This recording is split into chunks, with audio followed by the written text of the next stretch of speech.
Assalamualaikum warahmatullahi wabarakatuh. Perkenalkan, nama saya Winda Hartendi dari kelas 08 SMJM 005 dengan NIM 21101050495. Di sini saya akan mempresentasikan hasil penelitian saya yang berjudul Pengaruh Efisiensi Aset, Manajemen Likuiditas dan Struktur Modal terhadap Profitabilitas pada PT Nippon Indosari Korpindo Tbk periode 2014 sampai 2024. Latar belakang penelitian ini adalah ekonomi Indonesia tumbuh stabil di angka 5,03% pada 2024, didukung oleh sektor makanan dan minuman yang memiliki daya tahan tinggi. PT Nippon Indosari Korpindo Tbk sebagai produsen seri roti berhasil meningkatkan laba bersih, mencerminkan potensi pertumbuhan bisnis yang kuat. Namun, di tengah kenaikan laba tersebut, rasio keuangan seperti efisiensi aset, likuiditas, dan struktur modal menunjukkan fluktuasi yang tidak konsisten. Kondisi ini menunjukkan perlunya kajian lebih dalam untuk mengetahui apakah ketiga rasio tersebut benar-benar berkontribusi terhadap peningkatan profitabilitas perusahaan. Rumusan masalah pada penelitian ini yang pertama, apakah efisiensi aset berpengaruh secara parsial terhadap profitabilitas pada PT Nippon Indosari Korpindo Tbk periode 2014 sampai 2024? Yang kedua, apakah manajemen likuiditas berpengaruh secara parsial terhadap profitabilitas pada PT Nippon Indosari Korpindo Tbk periode 2014 sampai 2024? Yang ketiga, apakah struktur modal berpengaruh secara parsial terhadap profitabilitas pada PT Nippon Indosari Korpindo Tbk periode 2014 sampai 2024? Yang keempat, apakah efisiensi aset, manajemen likuiditas, dan struktur modal berpengaruh secara simultan terhadap profitabilitas pada PT Nippon Indosari Korpindo Tbk periode 2014 sampai 2024? Landasan teori. Yang pertama, ada efisiensi aset. Efisiensi aset dapat didefinisikan sebagai ukuran seberapa baik sumber daya digunakan dalam suatu proses. Semakin hemat penggunaan sumber daya tersebut, semakin tinggi tingkat efisiensinya. Efisiensi aset dalam penelitian ini diukur oleh total aset turnover. Selanjutnya, manajemen likuiditas. Manajemen likuiditas adalah proses yang dilakukan oleh perusahaan untuk memastikan bahwa mereka memiliki cukup kas atau aset likuid untuk memenuhi kewajiban jangka pendeknya.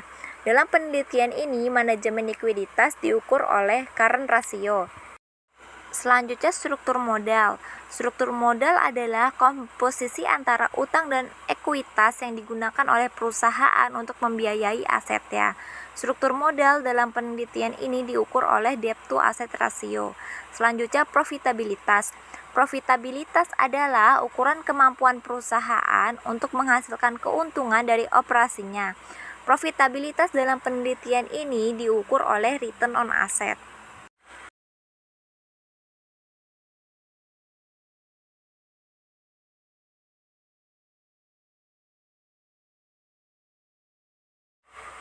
Hipotesis penelitian. HO1 diduga tidak terdapat pengaruh secara parsial antara efisiensi aset terhadap profitabilitas pada PT Nippon Indosari Tbk. HA1 diduga terdapat pengaruh secara parsial antara efisiensi aset terhadap profitabilitas PT Nippon Indosari Tbk. HO2 diduga tidak terdapat pengaruh secara parsial antara manajemen likuiditas terhadap profitabilitas pada PT Nippon Indosari Tbk. HA2 diduga terdapat pengaruh secara parsial antara manajemen likuiditas terhadap profitabilitas pada PT Nippon Indosari Tbk. HO3 diduga tidak terdapat pengaruh secara parsial antara struktur modal terhadap profitabilitas pada PT Nippon Indosari Tbk. HA3 diduga terdapat pengaruh secara parsial antara struktur modal terhadap profitabilitas pada PT Nippon Indosari Tbk.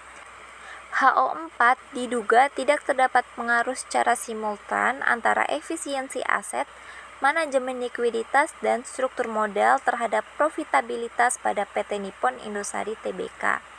HA4 diduga terdapat pengaruh secara simultan antara efisiensi aset, manajemen likuiditas, dan struktur modal terhadap profitabilitas pada PT Nippon Indosari Tbk. Metode penelitian. Populasi yang digunakan dalam penelitian ini adalah laporan keuangan PT Nippon Indosari Korpindo Tbk.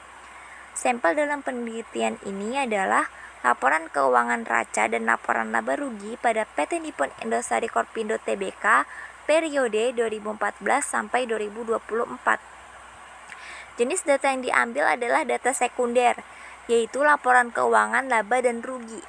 Sumber data diperoleh dari situs resmi yaitu www.idx.co.id.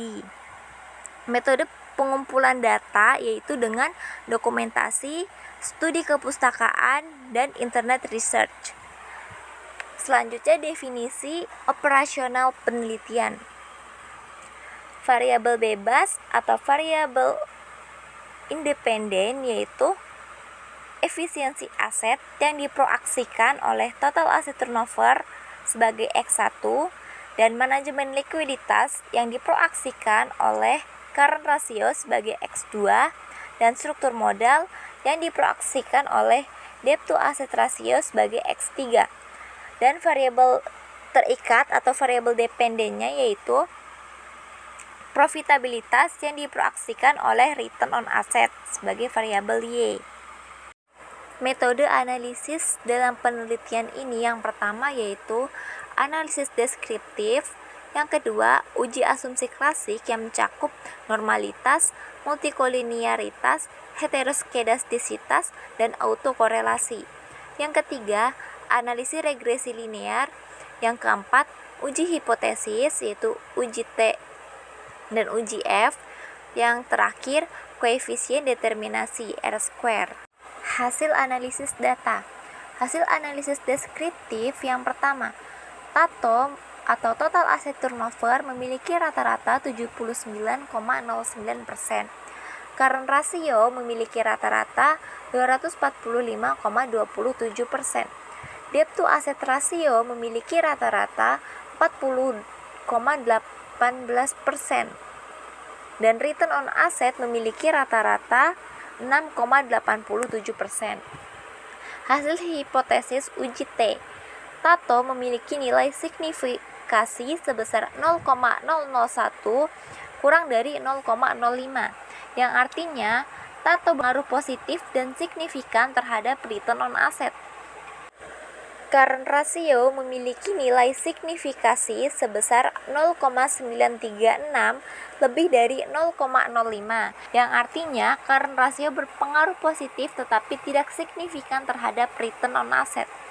Sementara debt to asset ratio memiliki nilai signifikasi sebesar 0,026 kurang dari 0,05, yang artinya debt to asset ratio berpengaruh positif dan signifikan terhadap return on asset. Uji F menunjukkan bahwa nilai F hitung sebesar 19,233 lebih dari F tabel 3,71 dan nilai signifikasi sebesar 0,001 kurang dari 0,05, yang artinya secara simultan ketiga variabel TATO, CR, dan DAR berpengaruh signifikan terhadap ROA. Selanjutnya, hasil koefisien determinasi. Nilai R² sama dengan 0,845, artinya 84,5% variasi return on asset dapat dijelaskan oleh variabel total asset turnover, current ratio, dan debt to asset ratio. Sisanya 15,5% dipengaruhi oleh faktor lain yang tidak diteliti. Kesimpulan, efisiensi aset yang diukur oleh total asset turnover berpengaruh positif dan signifikan terhadap return on asset. Likuiditas yang diukur oleh current ratio berpengaruh positif tetapi tidak signifikan terhadap return on asset. Struktur modal yang diukur oleh debt to asset ratio berpengaruh positif dan signifikan terhadap return on asset. Secara simultan, ketiga variabel tersebut bersama-sama berpengaruh signifikan terhadap profitabilitas. Saran yang pertama, perusahaan perlu mengevaluasi aset secara berkala agar aset digunakan secara optimal dan likuiditas yang tinggi dapat dialihkan ke investasi yang lebih produktif.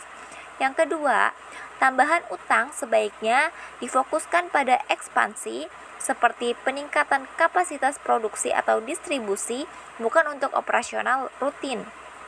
Yang ketiga, disarankan membandingkan dengan perusahaan sejenis dalam sektor makanan dan minuman untuk memahami strategi keuangan yang paling efektif. Sekian presentasi yang dapat saya sampaikan, kurang lebihnya mohon maaf. Wassalamualaikum warahmatullahi wabarakatuh.